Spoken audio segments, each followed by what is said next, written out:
Jadi pertama kali kerja utak pertama aku waktu itu adalah, kalian tahu nggak baju aku yang paling bagus itu apa? Seragam SD.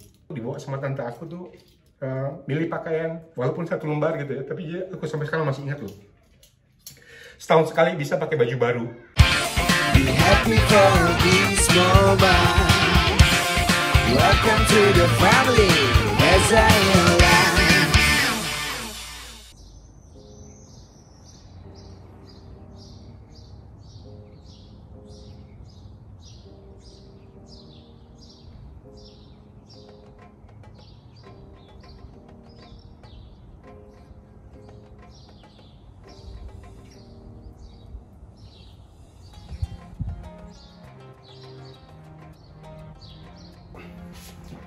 Hari ini aku tugasnya cukup banyak.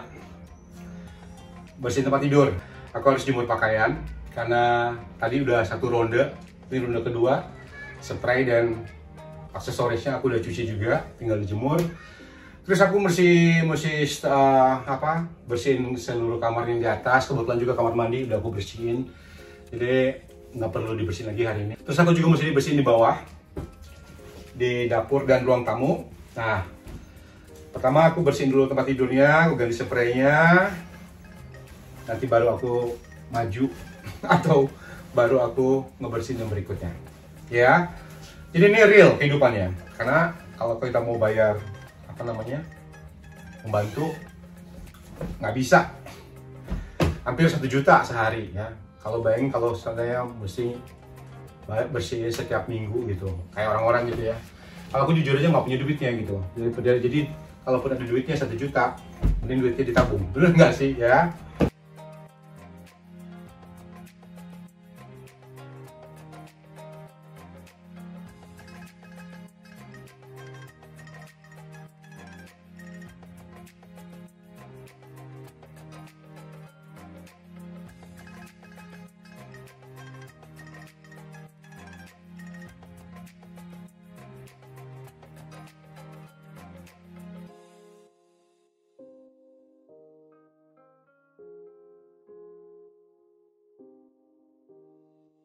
Jadi buat kalian di rumah nih, jepitan ini berguna banget ya. Jadi mempermudah untuk kita pasang spray. Kapal udah beres, tinggal dibersihin dulu lagi. Setelah itu kita akan ke jemur pakaian.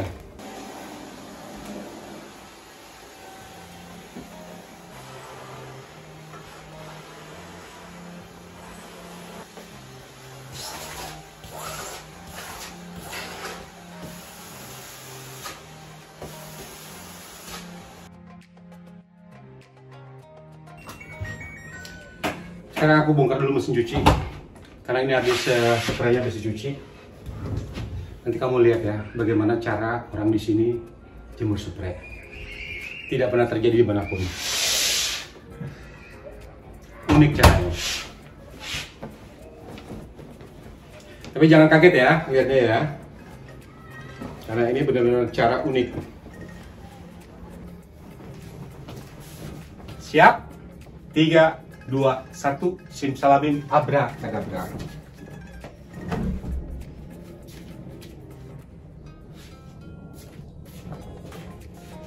Tada!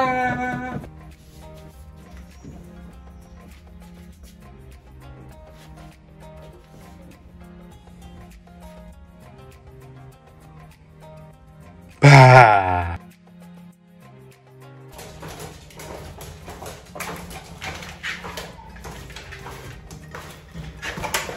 Guys, jadi bagian atas sudah kelar. Sekarang kita ke bawah, ke ruang tamu, ke dapur, dan kebetulan juga aku kemarin dapat kado ulekan.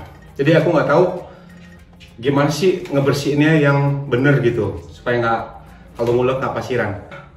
Aku masih semangat walaupun sekarang udah jam 2:30 sore lewat. Aku juga harus masak untuk makan. Panas sih minta ampun. Kita ke dapur lagi sekarang ya. Ceritanya hari Senin kemarin aku kedatangan salah satu YouTuber Belanda. Aku panggilnya Oma. Nama YouTube-nya Oma Bola Bekel Belanda. Dia datang ke rumah, bawain kado buat aku. Dikasih ini, ulekan dari kayu. aku dikasih ulekan lagi yang segede ini. Nah, aku tuh bingung mau ngebersihin gimana. Tapi kalau nggak salah ngebersihin ulekan itu cuma direndam dengan air. Jadi sekarang kita rendam dulu ya, supaya nanti kapan ya? Supaya nanti aku bisa cepet-cepet bisa ngulek pakai ini. Karena ulekan ini bagus banget, gede banget nih, tuh, ya kan? Nggak masuk. Apalagi yang ini. Aku nggak punya lagi yang gede. Jadi karena nggak ada tempat gede, aku banjurin aja sama air di sini. Aku taruh air kayak gini.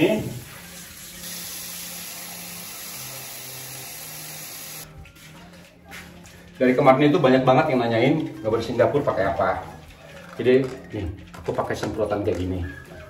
Lebih mengkilat hasilnya.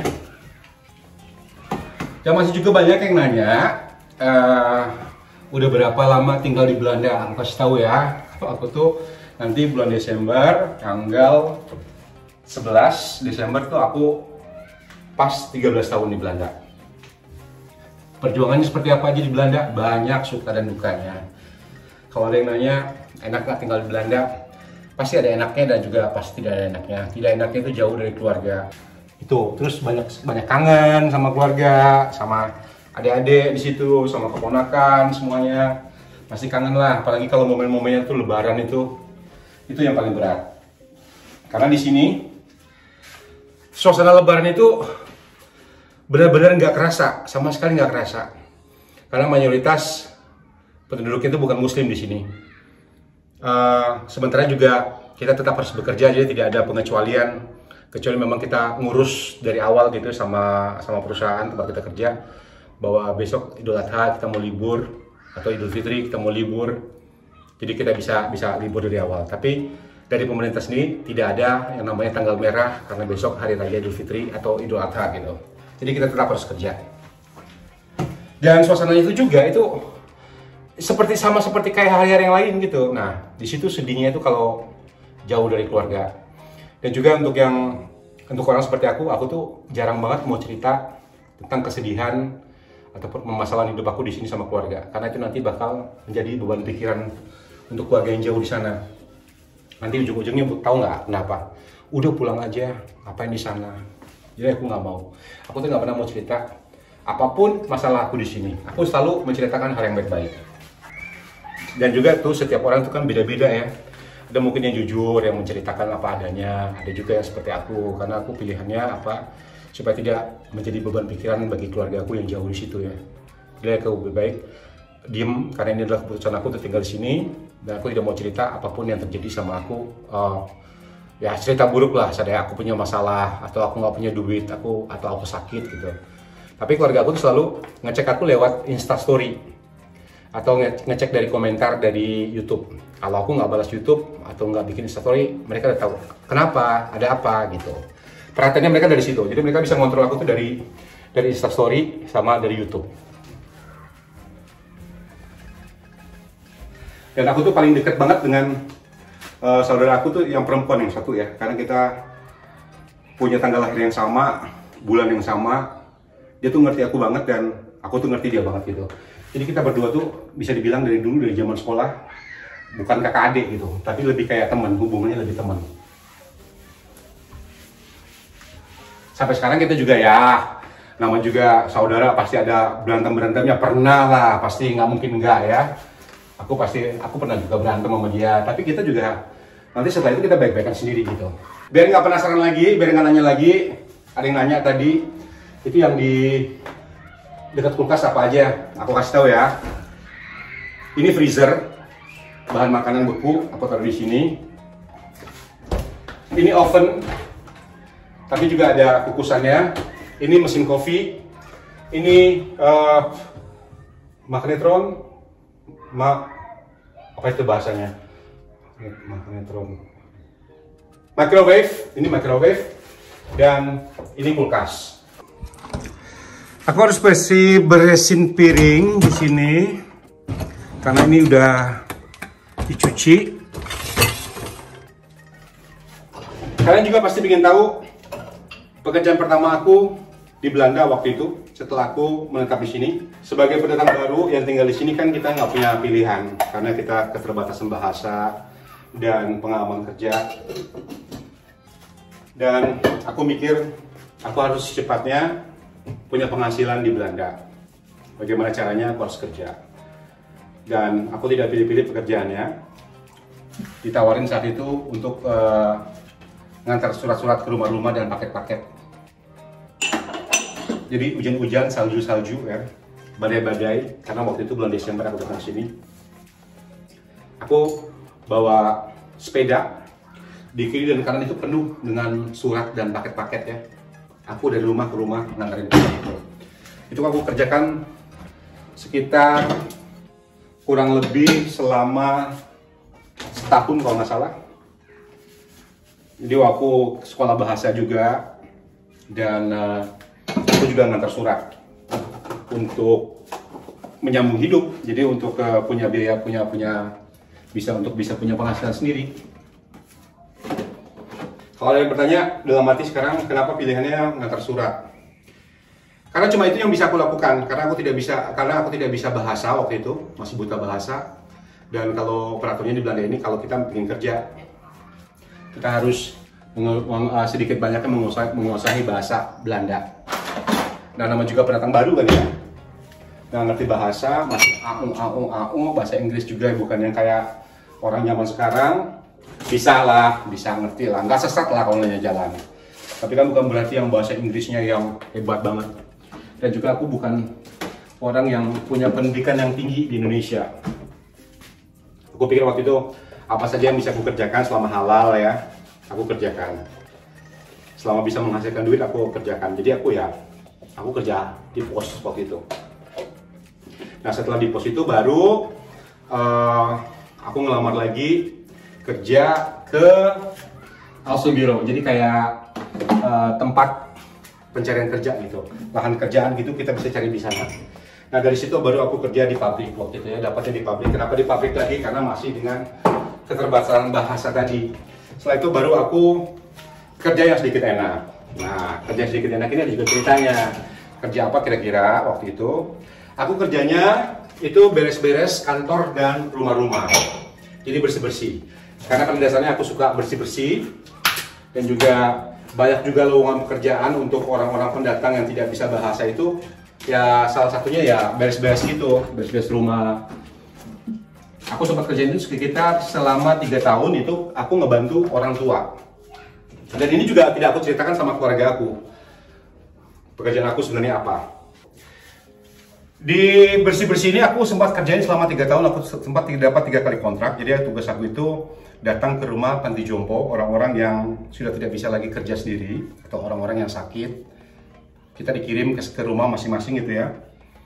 Nah, karena pertama kita orang Asia ya, laki-laki, terus datang ke rumah orang tua yang laki-laki atau perempuan. Pasti mereka pertama reaksi itu agak kaget. Hah, kamu yang mau kerja di sini?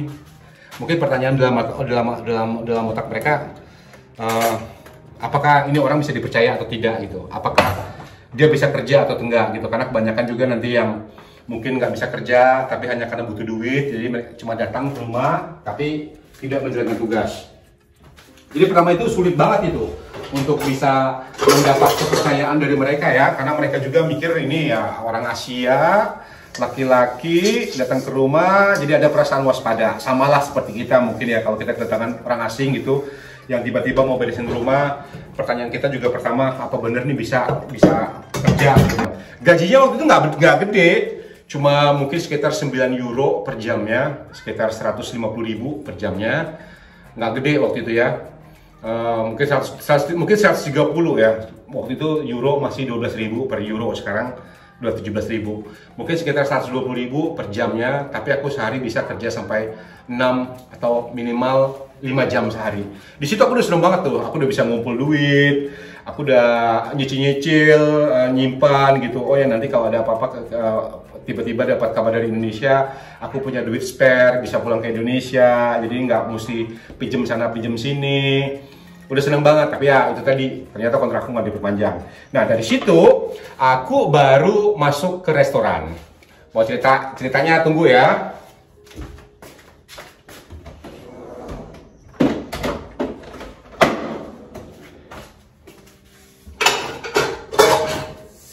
Nah, kerja pertama kali di restoran. Waktu itu aku punya salah satu restoran langganan aku, restoran Thailand. Di situ pertama kali aku bekerja bukan sebagai koki ya, bukan sebagai juru masak atau tukang masak. Tapi aku di situ lebih ke bantu-bantu di dapur. Kalau bahasa Belanda itu keukenhulp. Jadi ada yang perlu dipel aku pel, ada yang perlu dicuci aku cuci, nyuci pan gitu. Dan pemilik itu baik banget yang perempuan ya, orang Thailand ya, itu baik banget. Mungkin karena kita sama-sama Asia. Dan juga dia tuh memang pada dasarnya itu punya hati yang baik banget. Sampai sekarang aku tuh masih kontak sama dia. Aku masih teman sama dia di Facebook, aku masih temenan dia di Instagram. Aku kadang-kadang masih di telepon sama dia, Reza, kamu mesti ke rumah ya, kita mesti minum kopi. Tapi aku kerja di situ nggak lama, mungkin sekitar 3 bulan karena nggak cocok sama mantan suaminya. Ribut guys, ceritanya ribut. Karena di situ aku ngerasa kayak seperti diolok-olok ya. Aku nggak tahu, mungkin dia rasis atau mungkin candaannya seperti itu, dan aku juga mungkin niveau untuk bercandanya mungkin jauh di bawah itu, atau mungkin saat itu aku baperan. Jadi pada saat itu terakhir, karena udah memuncak banget tuh, sampai akhirnya aku ngomong, aku nggak bisa kayak gituin gitu. Aku ngomong, speak up. Waktu pertama sih aku cuma yang, oke, dia bercanda. Yang kedua, biarin aja, nggak usah dipikirin. Yang ketiga, udahlah, dia juga bos gitu, telan-telan aja lah.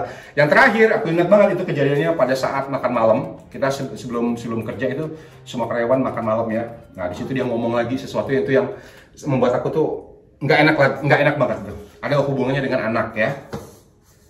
Di situ akhirnya aku ngomong gitu, karena aku udah merasa nggak kuat lagi nahan. Aku membela diri.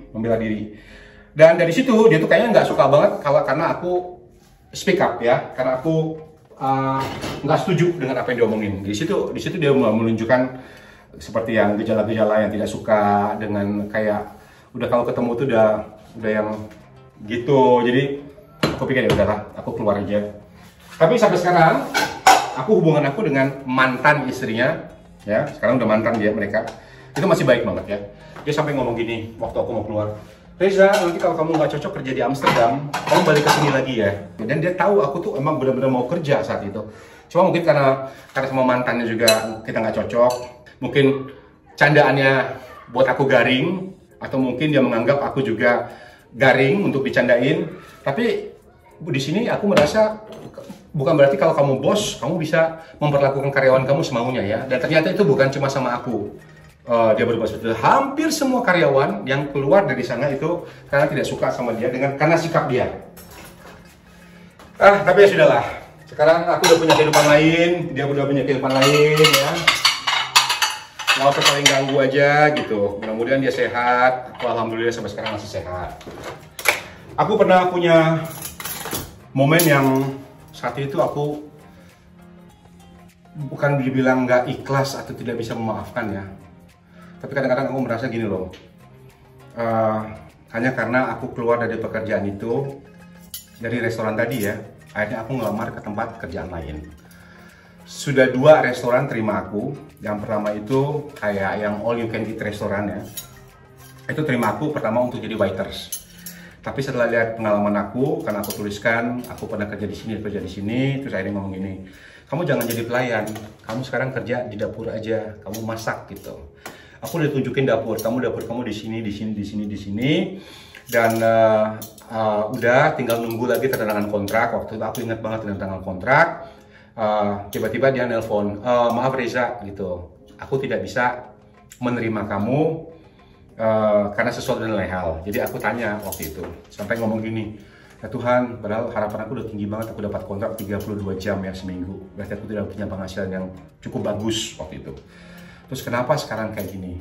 Tiba-tiba, mungkin Tuhan tuh adil sama gue ya. Sampai ada teman aku yang nelpon, yang teman aku sama orang Indonesia juga, yang masih kerja di restoran Thailand itu. Dia ngomong gini, Reza, kamu ngelamar di restoran itu ya? Iya. Kamu udah terima? Enggak. Bilang gitu. Kenapa? Nggak tahu, padahal aku udah temu tanda tangan kontrak, tiba-tiba mereka telepon membatalkan untuk tanda tangan kontrak. Oh, kenapa? Ya, karena aku dengar dari si pemilik ini, kamu kerja di sana gitu. Karena keponakannya si laki-laki ini, ya, si bekas bos ini, itu temenan sama anak yang punya. Jadi aku pikir, oh ya sudah, berarti aku udah tahu jawabannya kenapa dan apa gitu. Aku sih nggak menuduh bahwa ada omongan ke tempat baru. Tapi kalau aku kait-kaitkan, tiba-tiba teman aku nelpon ngomong kamu mau kerja di sana, akan aku dengar dari keponakannya si bos ini. Terus ternyata keponakan si bos ini temenan sama bapaknya yang punya restoran. Jadi aku pikir ya sudahlah. Dan itu waktu itu sakit hati banget ya.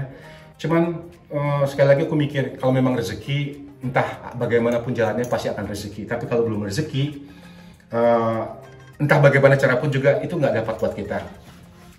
Dan bukan dendam sih ya, cuman gini loh, orang mau cari makan aja kok dihambat-hambat gitu. Itu aja sih yang aku sedihkan gitu loh. Sementara harapan aku kan kalian juga tahu bahwa aku juga hidup bukan untuk diri sendiri ya. Masih ada yang harus dibiayain, masih ada yang harus aku bantu gitu. Kalau saudara aku, keponakan aku gitu, masih banyak yang menunggu pertolongan aku ya. Tapi di situ juga aku pikir gini, ya udahlah, belum rezeki, mudah-mudahan nanti Tuhan ganti rezeki aku yang paling besar. Jadi kalian juga ya, kalau tiba-tiba nanti satu saat kalian mempunyai masalah sama aku, udah deh, mungkin harus belajar ikhlas, itu bahasanya. Nah jadi gitu guys, aku pernah jadi tukang pos, ngantar surat-surat, ngantar paket-paket. Aku pernah kerja di pabrik yang harus kerja dari jam 2 subuh, terus tiba-tiba jam 4 subuh udah selesai. Karena sementara ya, untuk kerja subuh itu berarti kan aku harus tidur lebih cepat dari biasanya. Jam 12 malam mesti bangun karena harus siap-siap kerja. Berharap hari ini kerjanya banyak, bisa 5 jam atau 6 jam gitu. Ternyata jam 2 mulai, jam setengah 4 udah selesai gitu. Berarti kan jam 2, jam 3 setengah, 1 jam setengah aku cuma kerja. Sementara energi yang kita harus keluarkan itu ya, belum lagi supaya untuk mata melek itu kan kita harus beli kopi, karena kopinya tidak disediakan di situ, tidak gratis. Jadi dari pakai mesin mesti bayar 50 sen. Belum lagi bayar kopi, belum lagi tengah malam, winter lagi dingin itu aku udah harus naik sepeda ke lokasi tempat kerjaan. Udah banyak lah. Kalau dulu mungkin aku kadang ngomong gini, kenapa hidup tuh keras banget ya, kenapa aku tuh dikasih banyak cobaan gitu. Tapi waktu itu mungkin aku mengeluh. Tapi sekarang kalau aku melihat, aku bisa senyum ke belakang. Karena semua kejadian itu mengajarkan aku untuk bisa lebih sabar dan untuk bisa menikmati proses hidup. Karena proses hidup tuh seperti itu. Kita tidak ada sesuatu tuh yang instan di dunia ini. Tidak ada sesuatu tuh yang kita dapatkan dengan mudah. Mungkin ada yang dapat dengan mudah, tapi kita juga nggak tahu ujungnya kemana. Tapi untuk aku sendiri, karena orang itu masing-masing punya penemuan hidup yang beda-beda ya. Ada yang dari lahir langsung brojol, langsung dapat emas gitu ya. Ada yang brojol mesti kerja keras kayak aku. Bayangin aja dulu ya. Aku tuh bukan berarti dari keluarga yang berkecukupan. Bukan dari keluarga yang sederhana. Kenapa aku ngomong gitu? Mama aku punya anak 6. Nah, anaknya 6 gitu. Semuanya harus sekolah. Sementara almarhum papa aku itu cuma pegawai negeri. Saat aku kecil, kalau aku pengen sesuatu, aku kerja dulu. Kerjanya apa? Dulu aku pengen banget tuh sirup ABC yang kecil, yang sirup kacang hijau ya. Harganya Rp350, aku ingat banget ya. Setiap lewat toko itu, aku ngelihat itu sirup itu di etalase. Wah, pingin banget, tapi mau minta sama orang tua Rp350. Harganya Rp150. Kalau mau minta sama mama, Rp150 itu uang gede. Aku pasti kena marah ya. Tapi bagaimana caranya aku bisa minum sirup kacang hijau itu? Makanya sekarang kalau aku ke toko atau ke supermarket lihat sirup kacang hijau tuh langsung ingat masa kecil aku. Jadi bagaimana caranya aku bisa minum sirup itu? Akhirnya aku kerja cuci mobil. Selama 1 minggu dapat upah Rp150, aku beli itu sirup kacang hijau. Dan dulu kalau nama juga anak-anak banyak ya, kita tuh cuma dikasih baju baru sama sendal itu cuma setahun sekali, dan itu pun harus pergi ke rumah om aku yang ada di daerah lain gitu. Aku ingat banget tuh, adik yang kecil-kecil, kita bertiga itu dikirim itu, kalau udah mau dekat-dekat lebaran kita dikirim pakai mobil ke sono, ke Curup ya, namanya daerahnya Curup, ke rumah om aku, karena om aku waktu itu berada, bisa dibilang oke, orang yang berada gitu. Kita dikirim ke sana dengan harapan kita dapat baju baru, dan dapat, emang tiap tahun dapat gitu. Jadi kita udah tahu nih, udah mau lebaran gitu, nggak mungkin kita bisa minta sama orang tua ya. Mama bakal ngomong gini, udah kamu ke Curup gitu. Terus atau kita yang nanya, mah kapan nih kita ke Curup gitu. Nah kita datang ke sana, nanti om aku ngomong gini sama bininya gini, udah mau bawa tuh ke pasar gitu, beliin mereka pakaian gitu. Nanti aku dibawa sama tante aku tuh milih pakaian, walaupun 1 lembar gitu ya, tapi ya aku sampai sekarang masih ingat loh. Setahun sekali bisa pakai baju baru. Itu dari om aku, sampai sekarang tuh aku sama om aku tuh nggak bisa lupa, sama tante aku juga, walaupun mereka udah berpisah tuh, jasanya besar banget gitu.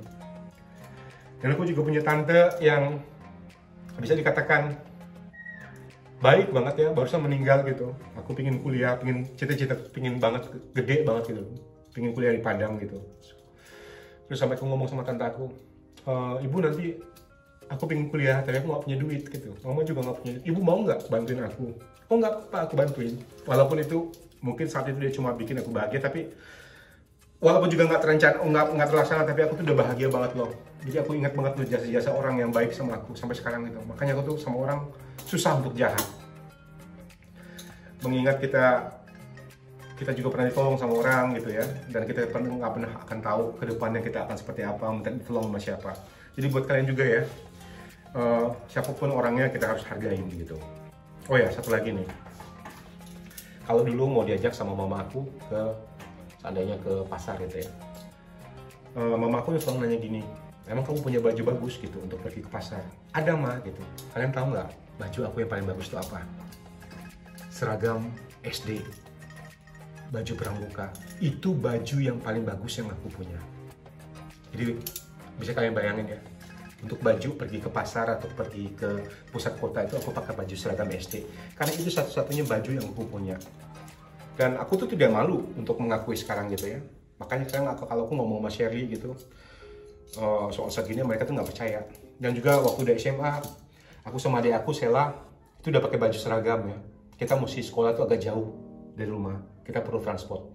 Ngomong gini sama mama, minta ongkos dong gitu. Terus nyokap tuh udah diem gitu, kita udah tahu jawabannya apa. Akhirnya apa coba? Ini udah pakai baju seragam ya. Akhirnya balik lagi ke kamar ganti baju tidur gitu, karena mama nggak bisa ngasih ongkos untuk kita sekolah. Udah deh, curhat-curhatnya gitu dulu lah. Nanti tapi nggak apa-apa. Semuanya itu aku tuh senang cerita kayak ginian gitu. Dan aku tuh bangga pernah melalui semuanya.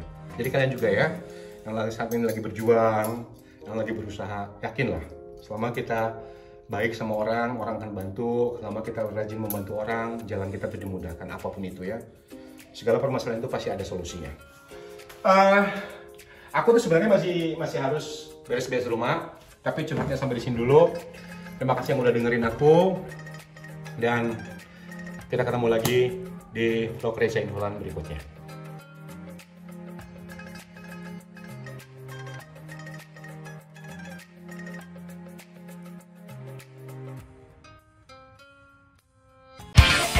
Happy for this moment. Welcome to the family, as I am.